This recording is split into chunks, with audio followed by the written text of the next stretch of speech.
Today we are talking tires. Yes, they are the singular piece of the puzzle to stringing good lap times.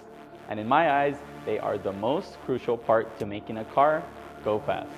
In this video, we will be putting the hottest tire on the market, the Hoosier Track Attack Pro 200 treadwear against a proven slick, the Hankook F200. For this video, I am fresh off the track and there is also an issue that needs to be addressed ASAP. It has all to do with tires, so let's get into it.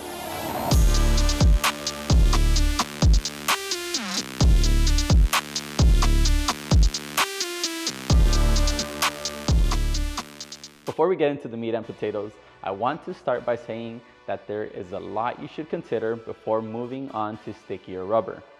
Yes, it's the easiest way to gain lap time, but I ask you to be patient. You need to be honest with yourself, and if you haven't felt you've extracted the most out of a 300 treadwear tire, what makes you think you will be extracting everything from my semi-slick or a slick tire? If you pay attention to the cars I drive, I am always hopping back and forth between cars on endurance 200 treadwear rubber to cars on slicks. Stepping back into a car with less grip makes me have to be smooth on the steering wheel, easy on throttle, gentle, or as gentle as can be with the brake pedal, and the combination of the two of these has to be calculated because the car will quickly tell you it dislikes what you're trying to make it do. A slick just does it, and you may be unaware of this until it's too late. I sound like a broken record, but this is simply a fact. Ask our boys over at Track Day Tire how much we like the 200 treadwear Conti Extreme Contact Forces. They won't be the quickest, but they last forever, and the learning curve they provide is insane. If you want to see a comparison between that tire and the Hoosier Track Attack Pros, check it out above. Let's get into it and put the Track Attack Pros head to head now with the Hankooks. First, I want to speak of some of the different characteristics that each of these tires has. And the first item I want to speak of is tire warm-up. In my eyes, the Track Attack Pro is the baby brother to the R7. With both of these tires at Coda, I am comfortable pushing pretty hard for the outlap, all while staying off the rumble strips, then make my push lap the first time past the start-finish straight. This lap won't be ideal, but the tires will definitely be good enough for a flyer. The following lap may be better if traffic-free. This past event on track, I found that it isn't the case with most people. Some people really like to do 2 full warm-up laps before pushing hard, and if that's you on R7s or street tires, then a Hankook Slick is not for you. On the Hankook F200s, I find myself doing an out lap plus a full warm-up lap to get the tires ready for a flyer. Even on that second complete lap, the tires do not feel completely turned on, but they will be close. If we add cool weather to this equation or simply a little bit of rain, all I can say is you are in for some sketchy driving. Now, let's talk about the Hankook availability on 19-inch wheels. To say the least, it's limited. I am stuck with the front having to be a 250 wide tire with a very low profile sidewall. From a 250 wide, Hankook jumps straight to a 300. So that's what we use in the rear, but this time with a meaty sidewall. You guessed right. The 4RS is simply not happy with these tire sizes. The car does funny things under braking, and in order for the car to let you accelerate hard out of a corner, you have to turn all the driver aids off. Not just ESC, but TC as well. Just with tire sizes in mind, you can start to realize that the 4RS will not be happy under braking with that narrow of a front tire. Spoiler alert, the balance of the 4RS shifted further forward with more tire in the front from the narrow Hankooks to the Track Attack Pros. On the Track Attack Pros, the car was a little oversteery, enough to have to make a bar change to take away grip from the front. Now, if Hankook made a 270 with a decent sidewall, this comparison may have a different outcome, but that's not the case. This gets me thinking whether the Hankooks are that big of a benefit because at the end of the day, more tire may have the same overall grip than a stickier but narrower tire. Maybe. In my opinion, a wider tire adds grip via a better contact patch to the asphalt. This, of course, to a point. But most important is that it also adds resilience to heat or excess wear. Narrower tires at high speed, big brake tracks like COTA usually just don't do well. Let me know what you think in the comments below. Regarding tire pressures, I do not have much to say, but that the Track Attack Pros seem to like a little more than the Hankooks. I usually targeted 29 or 30 on the Hankooks, and I really like the way the Track Attack Pros felt at 32 psi or a little above. Then again, this variable may be more related to driver preference. An additional variable I want to speak of is how each of these tires feels. I know this is another subjective variable, hence why I'm going to speak of it briefly. This is purely my opinion, so take it as you will. The Hankook, in my opinion, is a harder tire to get on top of as it goes through more stages throughout a session. It goes from pretty ill handling to gaining grip, ideal, then starts falling off after a lap or two from prime. It also seems like once you push this tire past where you have overheated the surface, the tire does not come back to you even after some cool down laps. In the onboard, you can see me doing micro corrections, sometimes in places where it's almost unnecessary, but that is solely so that I am making the car do something versus the car catching me by surprise. I feel that even with all my senses turned on, I simply struggle to get the feedback from the tire that I want. Instead of waiting for the car to surprise me with a snap, which it still sometimes does, I try to have some self-induced yaw in it.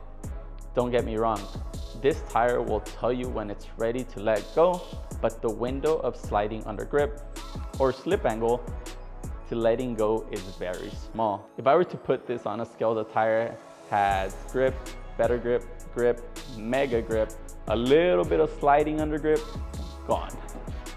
The most critical aspect that this tire takes away from you is not only the lack of feel, but unlike a street tire, you cannot hear the tire as it's getting close to the limit. A street tire will reach certain levels of screeching before it lets go. With this tire, there's none of that. This may not mean to people like Alvin, because check this onboard.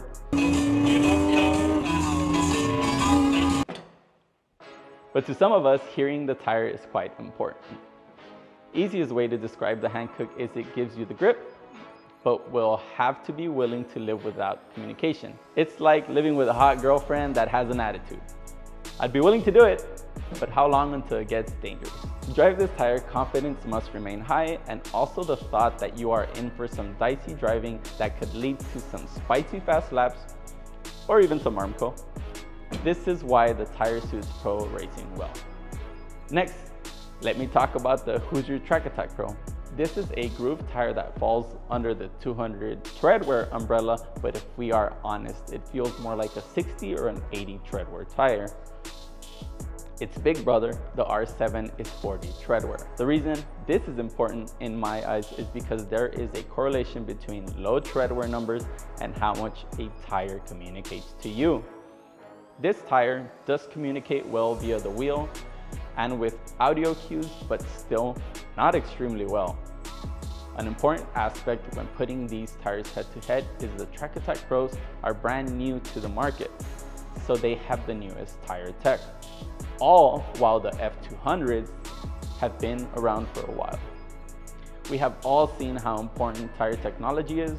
I mean, we saw it with the Carrera GT in late 2024, where all Porsche did was put modern day rubber on it, compared to rubber tech from 2006, and the car went 16 seconds a lap faster around the Nürburgring. Now, that's only a big delta in lap time because that's a long lap, but you get my point. From the outlap, the Hoosier Track Attack Pro isn't fully switched on, but it honestly feels pretty decent cold. At COTA, all it takes me is the outlap to be fully on top of this tire and ready to send. It is quick to give you peak grip, allows for a few laps of pushing hard, then just seems to fall off linearly.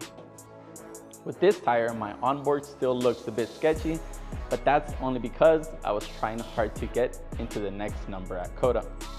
The tire is talking well enough to me to where it's welcoming some overdriving. The car really felt incredible with this tire combo. Before we put these laps side by side to review the data, I want you all to digest all the GT4 RS is. It's a 493 horsepower, 331 torque at 9,000 RPM car that weighs about 32 or 3,300 pounds without a driver in it. It has a chassis that limits how much tire you could put under the wheel wells. Exact downforce numbers were also hard to come by, but I am estimating it makes 220-ish pounds at 120 miles per hour. Couldn't get this directly from Porsche, but some sources say that that's what it is. This makes for a lively car that when driven close to the limit, it simply overheats the tires. Let's put these two laps side by side to see what we can find through the data. I was honestly very surprised by how close these two tires were to each other. Let's get into this data, guys. So, orange car, orange bezel video. On the right hand side is the orange car on Hankook's, and the left hand side with black bezel, it's on the Track Attack Pros. As you can see here on the delta split between both laps, there's a difference of 1.17 seconds that the Track Attack Pros were a little bit slower. But if you just look at this graph here, you will see that there's no like big deltas anywhere. You could see daylight between these here. You could see a little bit of daylight here. But it all looks pretty even. The carousel here, I definitely did terribly in that lap. And then this is that was entry to the carousel. And then this is through or into 19 at COTA, which is one of the most important corners. I did do a Hankook's 1695 and Track Attack's 1806. So I was almost in the 17s, and I guess the biggest place where I lost lap time is going to be into the carousel, but we'll get that here. Let's start from the front. And I just want to talk about speeds through apex and G's through apex. If we look at lateral G's, the car on the Hankooks here at apex of 1 is at 1.59 or 1.6, and the car on the Track Attacks is 1.37. So it's a bigger split than I thought, 0.2 Gs. Now let's go to turn 2. And our miles an hour are pretty much very similar. 96 Track Attacks, 97 Hankooks. So it's honestly, like I said, it's a really good tire.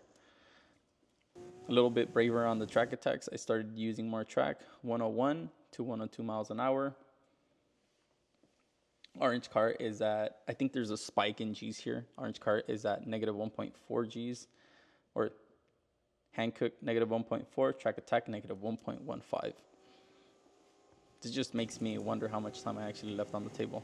So next, this is where you could see in the video that I was braver with the Hankooks on the way into 3. You could see that I'm still grabbing a spike of throttle here, where I'm keeping throttle for longer, and then going to the brake a little bit later.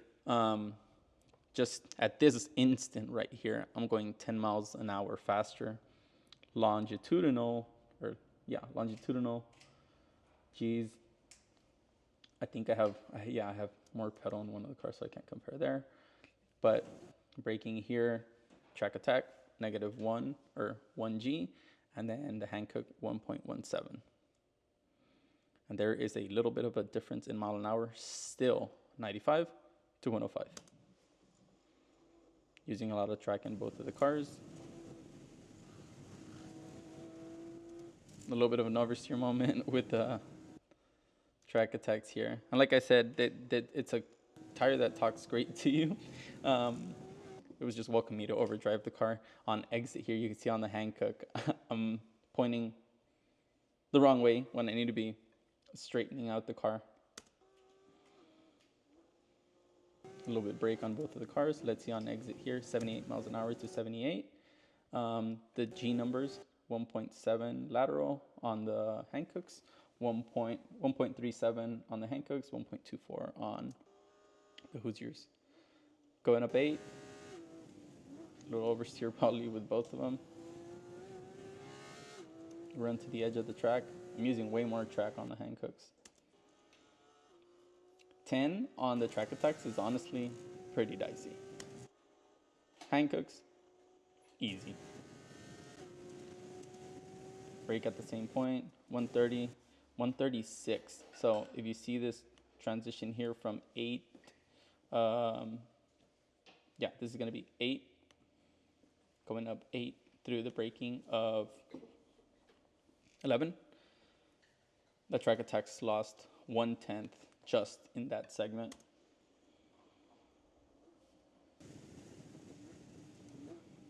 Obviously had really good turn-in on the Hankooks.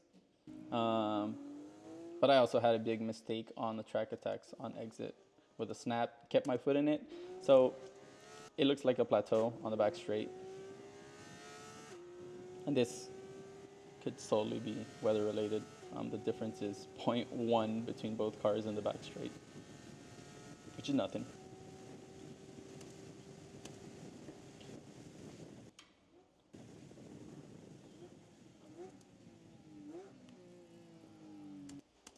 This is crazy. So the track attacks actually, if this line is going down, they're gaining time on the Hankooks. And like I said, we have more tire on the track attacks, but maybe less sticky.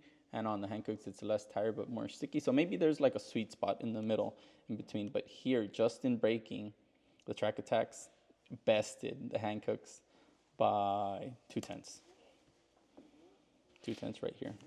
Crazy to think.